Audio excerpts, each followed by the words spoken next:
Aloha, I'm Richard Dover. I'm a Hawaii real estate broker with eXp Realty living on the island of Maui, and I've been helping people buy and sell homes and condos for the last 15 years.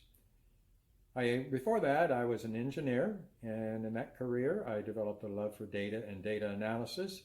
And so typically my videos focus on numbers, and that's what I'm going to talk about today when it comes to renting versus buying. So if I turn to my computer, my first table that I have here is all rental information.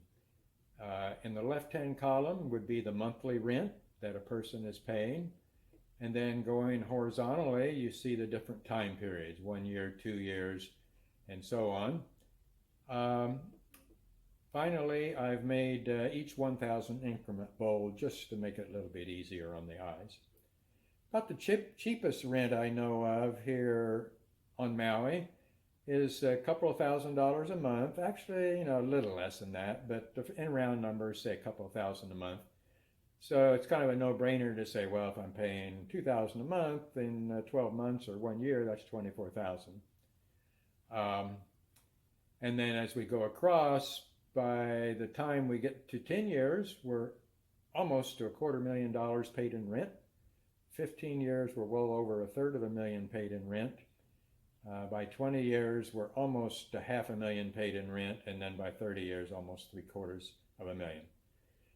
Now that would you'd probably be able to find a 2-bedroom condo to rent for that. But those wanting a home, it's going to cost more, probably between $3,000 and $4,000 a month, depending on what you're looking for.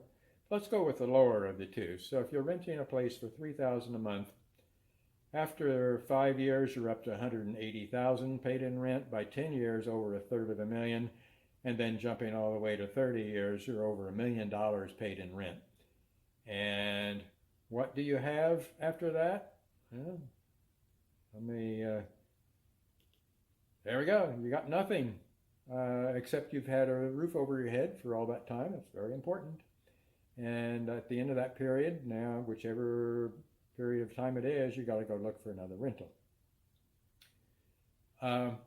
One fallacy in this chart is it assumes that the rent never goes up. So take my 2,000 rent here.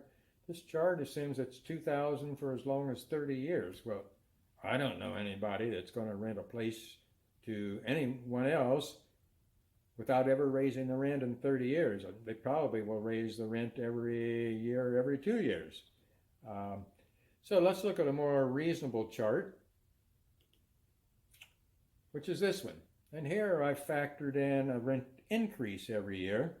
According to national statistics, typically you figure on a 3% annual rent increase, and these numbers going across here reflect that. So they're going to be larger than the numbers in the first chart I showed you.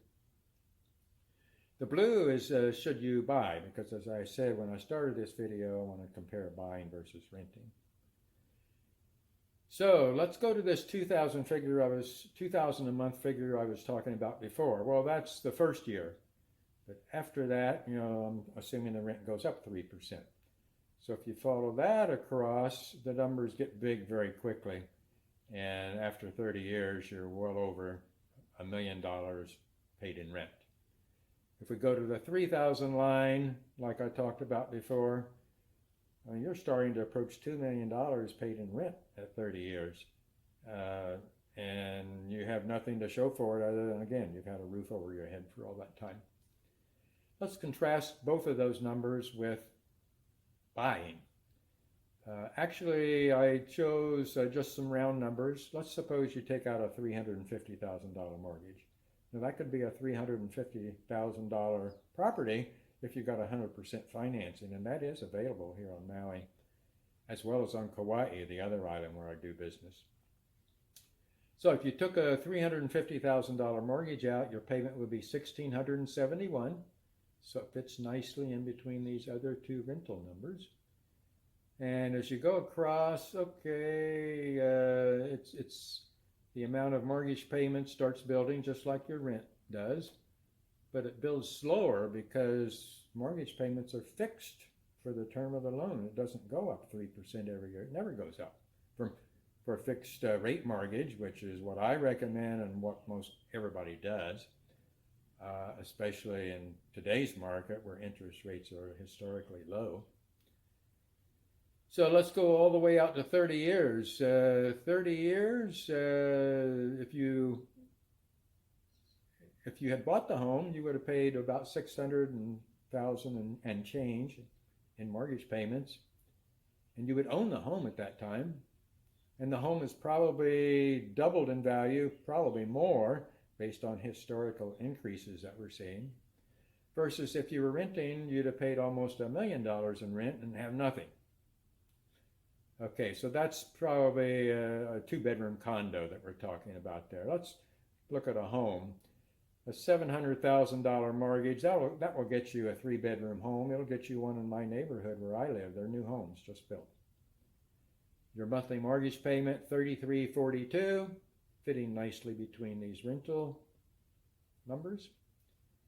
And so again, it doesn't build nearly as rapidly as your rent because the rent is going up, but your mortgage payment is fixed for however long you choose to stay in that home. So let's go all the way out to 30 years. Suppose you really like your home and you stay there. So your mortgage payment would be, your accumulated mortgage payments would be $1.2 million, versus if you had rented, it would be $1.8 million. And the key difference is the $1.8 million, you got nothing at the end. The $1.2 million, oh, guess what? You own this home, and the home is doubled or tripled in value based on historical trends. So that's my little tutorial on the benefits of buying over renting. We all need a roof over our head, so we're going to have to do one of the two. If you're looking to buy, I can certainly help you with that. And I can put you in touch with some mortgage lenders who can explain the various mortgage products we have. It could be a USDA loan, and that applies everywhere on Kauai and everywhere on Maui except the Kahului Center of Commerce area. You can get a USDA loan, no money down. How good does it get? You can get an FHA loan, 3.5% down. And terms are a little more flexible in terms of being able to qualify for that because they do look at income level and other factors, the amount of debt that you have. And then your standard mortgage is typically 20% down. It doesn't have to be. You can go lower than that. You just have to pay mortgage insurance. 10% down works. And I can put you in a mortgage together with a mortgage lender to discuss all those options. I sell real estate. I'm aware of the mortgage options, but I'm not the key expert in it. So again, I'd want to put you in touch with a mortgage professional. My contact information will be included at the end of this video. Thanks for watching, and aloha.